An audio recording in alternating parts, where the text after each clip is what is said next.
Serangan besar-besaran terjadi terhadap fasilitas nuklir milik Amerika Serikat di wilayah Venezuela pada dini hari waktu setempat ketika 300 unit drone kamikaze milik Iran menghantam kompleks industri nuklir yang selama ini dijaga ketat oleh kontraktor keamanan AS. Serangan ini terjadi kurang dari 48 jam setelah militer Amerika menembak jatuh satu drone Iran di Laut Oman, sebuah insiden yang sebelumnya dianggap Washington sebagai tindakan defensif terbatas, namun ternyata memicu eskalasi terbuka lintas kawasan.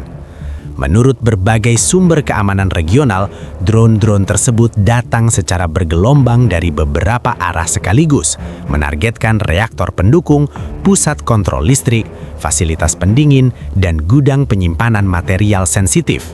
Sistem pertahanan udara yang terpasang di sekitar lokasi tidak mampu menghentikan seluruh serangan, dan hanya sebagian kecil drone yang berhasil dijatuhkan sebelum mencapai sasaran. Ledakan beruntun terdengar selama lebih dari 1 jam, menyebabkan operasional publik lumpuh total. Pemerintah Venezuela mengkonfirmasi bahwa serangan tersebut bukan ditujukan kepada aset nasional Venezuela, melainkan murni menyasar fasilitas yang dikendalikan dan dioperasikan oleh kepentingan Amerika. Pernyataan ini memperkuat dugaan bahwa fasilitas tersebut selama ini berfungsi sebagai pusat riset dan produksi pendukung energi nuklir strategis AS di kawasan Amerika Latin, sebuah fakta yang sebelumnya jarang diungkap ke publik. Di Washington, dampak politik langsung terasa. Mantan Presiden Donald Trump yang dalam beberapa hari terakhir kembali menjadi figur sentral dalam dinamika kebijakan luar negeri AS disebut mengalami kerugian ekonomi dan strategis yang signifikan akibat serangan ini. Beberapa proyek yang dikaitkan dengan kebijakan era kepemimpinannya dilaporkan ikut terdampak, mulai dari kontrak pertahanan, investasi energi, hingga jaringan suplai industri yang kini terputus total.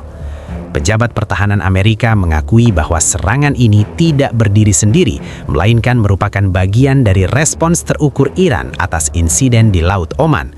Penembakan drone Iran oleh kapal perang AS di perairan tersebut awalnya dianggap sebagai pesan peringatan, namun kini justru menjadi pemicu serangan balasan berskala besar yang menyeret Amerika ke krisis keamanan baru di belahan dunia yang selama ini relatif jauh dari konflik langsung Iran-AS.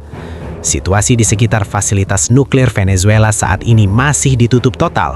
Akses media dibatasi, jaringan komunikasi diblokir, dan aktivitas udara di wilayah tersebut dihentikan sementara. Pemerintah Amerika belum merilis angka resmi kerusakan maupun potensi kebocoran material berbahaya, namun sumber internal menyebut kerusakan tergolong parah dan membutuhkan waktu lama untuk pemulihan. Investigasi awal dari sumber keamanan regional dan intelijen militer menunjukkan bahwa serangan 300 drone kamikaze Iran ke fasilitas nuklir Amerika di Venezuela direncanakan secara sistematis dan bukan reaksi spontan. Pola pergerakan drone, waktu peluncuran, serta pemilihan target menunjukkan operasi yang telah disimulasikan sebelumnya dengan fokus utama pada pelumpuhan fungsi, bukan sekedar kerusakan simbolik. Serangan dimulai pada pukul 2.17 waktu setempat. Gelombang pertama terdiri dari puluhan drone berprofil radar rendah yang berfungsi sebagai pengalih perhatian. Drone ini memaksa sistem pertahanan udara untuk aktif penuh, menguras amunisi interseptor dan membuka celah pada radar perimeter. Beberapa menit kemudian, gelombang kedua dan ketiga masuk secara bersamaan dari arah yang berbeda dengan ketinggian terbang bervariasi, membuat sistem pertahanan kesulitan mengunci target secara konsisten. Sumber militer Amerika mengakui bahwa arsitektur pertahanan fasilitas tersebut dirancang untuk menghadapi sabotase darat dan serangan rudal terbatas, bukan serangan drone masif dengan jumlah ratusan unit. Hal ini menyebabkan sistem anti-drone hanya mampu menahan sebagian kecil ancaman. Dalam laporan internal yang bocor disebutkan bahwa lebih dari 60% drone berhasil mencapai target dan meledak di area vital. Target utama bukan reaktor inti, melainkan infrastruktur pendukung, termasuk pusat distribusi listrik internal, sistem pendingin darurat, ruang kontrol sekunder, dan gudang logistik. Pendekatan ini dinilai sebagai upaya untuk melumpuhkan operasional tanpa menciptakan insiden nuklir terbuka yang bisa memicu kecaman global lebih luas. Namun demikian, dampaknya tetap besar. Fasilitas tidak lagi dapat beroperasi dan seluruh staf asing dievakuasi dalam keadaan darurat. Kegagalan sistem pertahanan ini langsung memicu perdebatan di Washington. Pentagon menghadapi tekanan keras karena dinilai meremehkan kemampuan drone Iran yang selama ini sering dianggap sebagai ancaman regional terbatas.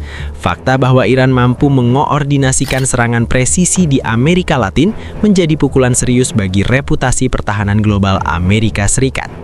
Di sisi lain, Iran melalui saluran diplomatik NIK tidak langsung menyampaikan pesan bahwa serangan ini merupakan respons langsung atas tindakan Amerika di Laut Oman, di mana satu drone pengintai Iran ditembak jatuh oleh kapal perang AS. Iran menilai insiden tersebut sebagai pelanggaran dan provokasi, sementara Amerika menyebutnya sebagai langkah perlindungan wilayah operasional. Perbedaan narasi inilah yang kini berkembang menjadi eskalasi terbuka. Pemerintah Venezuela sendiri mengambil posisi defensif.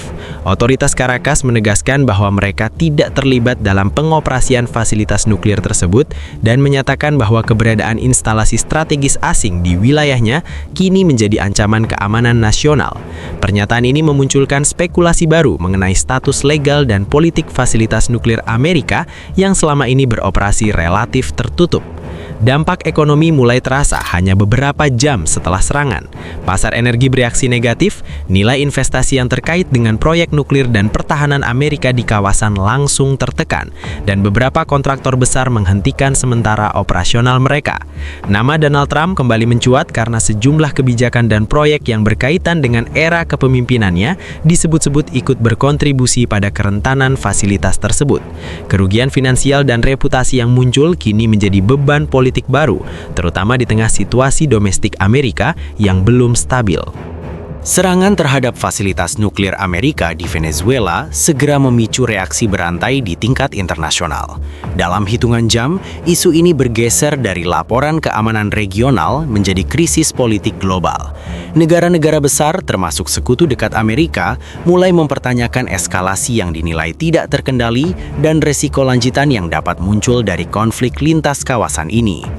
Di Dewan Keamanan PBB, sejumlah negara meminta penjelasan resmi dari Washington terkait keberadaan dan fungsi fasilitas nuklir Amerika di Venezuela, yang selama ini tidak pernah diumumkan secara terbuka.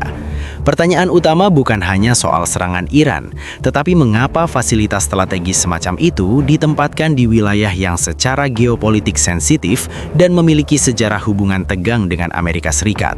Tekanan diplomatik ini membuat posisi Amerika semakin defensif. Pemerintah Amerika merespons dengan pernyataan singkat dan terbatas. Washington menyebut serangan tersebut sebagai tindakan agresi lintas negara dan menegaskan hak untuk membela kepentingannya. Namun, tidak ada penjelasan detail mengenai tingkat kerusakan, potensi bahaya lingkungan, maupun status operasional fasilitas nuklir tersebut. Sikap tertutup ini justru memicu spekulasi lebih luas di media internasional dan kalangan analis keamanan. Di dalam negeri Amerika, dampak politiknya jauh lebih terasa. Kongres mulai memanggil pejabat pertahanan dan intelijen untuk memberikan klarifikasi. Beberapa anggota parlemen menilai insiden ini sebagai kegagalan perencanaan strategis dan bukti bahwa Amerika terlalu percaya diri dalam menilai ancaman drone Iran. Isu ini dengan cepat berubah menjadi bahan perdebatan panas, terutama menjelang dinamika politik nasional yang sudah memanas sebelumnya. Nama Donald Trump kembali menjadi sorotan utama. Meski tidak menjabat secara resmi, sejumlah kebijakan luar negeri dan proyek strategis yang dirancang pada masa kepemimpinannya kini disorot ulang. Beberapa analis menyebut bahwa pendekatan keras terhadap Iran pada era Trump telah menciptakan pola balasan jangka panjang yang kini meledak dalam bentuk serangan langsung ke aset strategis Amerika. Kerugian yang dikaitkan dengan Trump tidak hanya bersifat politis, tetapi juga ekonomi. Sejumlah jaringan bisnis, kontraktor, dan investor yang memiliki keterkaitan dengan proyek energi dan pertahanan Amerika di luar negeri dilaporkan mengalami tekanan besar. Saham beberapa perusahaan anjlok, kontrak dibekukan, dan potensi gugatan hukum mulai bermunculan. Situasi ini mempersempit ruang gerak Trump baik di panggung politik maupun bisnis. Sementara itu, Iran memanfaatkan momentum ini untuk mengirim pesan politik yang jelas. Melalui pernyataan tidak langsung, Teheran menegaskan bahwa setiap tindakan militer Amerika akan dibalas dengan respons yang terukur namun menyakitkan, dan tidak lagi terbatas pada satu wilayah konflik. Pesan ini dibaca luas sebagai peringatan bahwa Iran siap memperluas medan konflik jika provokasi berlanjut. Di Amerika Latin, negara-negara kawasan mulai meningkatkan kewaspadaan. Serangan ini dianggap sebagai preseden berbahaya yang dapat menyeret wilayah mereka ke dalam konflik global. Beberapa pemerintah secara terbuka menyuarakan penolakan terhadap kehadiran instalasi militer dan strategis asing yang berpotensi menjadikan wilayah mereka sasaran serangan. Pasca serangan drone kamikaze Iran terhadap fasilitas nuklir Amerika di Venezuela, perhatian aparat keamanan global kini tertuju pada kemungkinan eskalasi lanjutan. Meski belum ada serangan balasan terbuka dari pihak Amerika, berbagai indikator menunjukkan bahwa situasi berada pada fase paling rapuh sejak insiden awal di Laut Oman. Aktivitas militer meningkat, komunikasi diplomatik berjalan tertutup, dan kalkulasi risiko dilakukan hampir di setiap pusat komando utama. Pentagon dilaporkan menaikkan status siaga untuk sejumlah pangkalan luar negeri dan armada laut, khususnya di wilayah Karibia dan Atlantik Barat. Langkah ini diambil sebagai antisipasi terhadap potensi serangan susulan atau perluasan konflik ke aset Amerika lainnya. Namun, peningkatan kesiapsiagaan ini juga memunculkan kritik internal karena dinilai terlambat dan bersifat reaktif, bukan preventif. Sorotan tajam juga mengarah pada kegagalan intelijen. Fakta bahwa Iran mampu mengerahkan dan mengkoordinasikan 300 drone kamikaze ke target strategis di Amerika Latin tanpa terdeteksi sejak awal menimbulkan pertanyaan serius. Beberapa laporan internal menyebut adanya kesenjangan informasi antara badan intelijen, militer, dan pembuat kebijakan, yang menyebabkan ancaman ini diremehkan hingga terlambat ditangani. Selain aspek militer, risiko keamanan lingkungan mulai menjadi perhatian. Meskipun tidak ada laporan resmi tentang kebocoran nuklir, para ahli menyebut bahwa kerusakan pada sistem pendukung dan pendingin fasilitas nuklir dapat menimbulkan masalah jangka panjang jika tidak segera ditangani. Pemerintah Amerika hingga kini belum membuka akses penuh kepada badan internasional untuk melakukan inspeksi independen, memicu kekhawatiran dan spekulasi lebih luas. Di Venezuela, aparat keamanan meningkatkan penjagaan di sekitar lokasi serangan dan fasilitas strategis lainnya. Pemerintah setempat menghadapi tekanan domestik karena dianggap membiarkan wilayahnya menjadi medan konflik kekuatan asing. Isu ini mulai memicu ketegangan politik internal dan memperkuat sentimen anti kehadiran militer asing di kawasan tersebut. Sementara itu, di sisi Iran tidak ada indikasi penarikan sikap. Teheran justru dinilai berhasil menunjukkan kemampuan proyeksi kekuatan jarak jauh dengan biaya relatif rendah. Analis militer menilai bahwa serangan drone ini menjadi studi kasus baru tentang bagaimana teknologi murah dapat menantang infrastruktur mahal dan kompleks milik negara adidaya. Pesan yang dikirim Iran dianggap jelas dan terukur, namun tetap meninggalkan dampak strategis yang dalam. Sementara itu, Amerika berada pada posisi sulit. Balasan militer berisiko memperluas konflik dan memicu reaksi internasional, sementara sikap pasif dapat diinterpretasikan sebagai kelemahan.